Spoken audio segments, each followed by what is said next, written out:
मनसे नेते अमित ठाकरे यांनी रेल्वे प्रशासनाला पत्र लिहिलेलं आहे। मध्य रेल्वेच्या भरती प्रक्रियेवरून अमित ठाकरे यांनी हे पत्र लिहिलंय।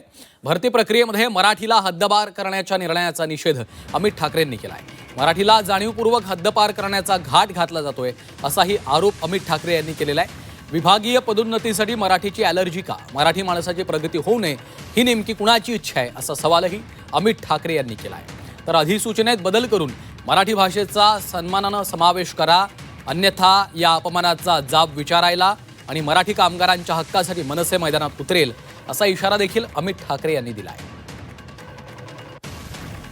अमित ठाकरे यांनी या संदर्भात ट्विट केलेलं आहे। त्यांनी आपल्या ट्विटमध्ये काय म्हटलेलं आहे पाहूया।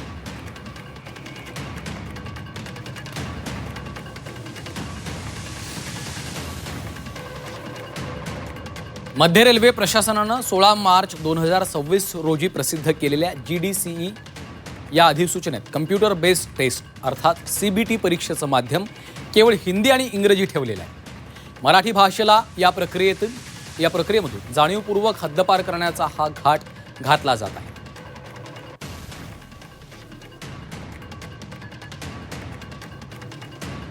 त्यामुळे रेल्वे प्रशासनाला आमचे काही थेट सवाल आहेत।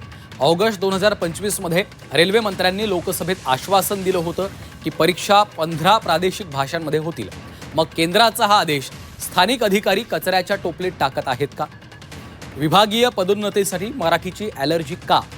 मराठी माणसाची प्रगती होऊ नये अशी नेमकी कुणाची इच्छा आहे?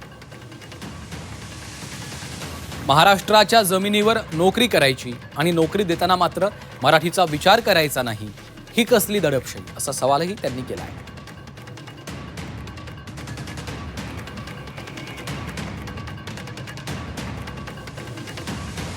आमचा स्पष्ट इशारा आहे, त्वरित या अधिसूचनेत बदल करून मराठी भाषेचा सन्मानानं समावेश करा, अन्यथा या अपमानाचा जाब विचारायला आणि मराठी कामगारांच्या हक्कासाठी महाराष्ट्र नवनिर्माण सेना मैदानात उतरेल। लक्षात ठेवा, महाराष्ट्राच्या मातीत मराठीचा अपमान आम्ही अजिबात खपवून घेणार नाही।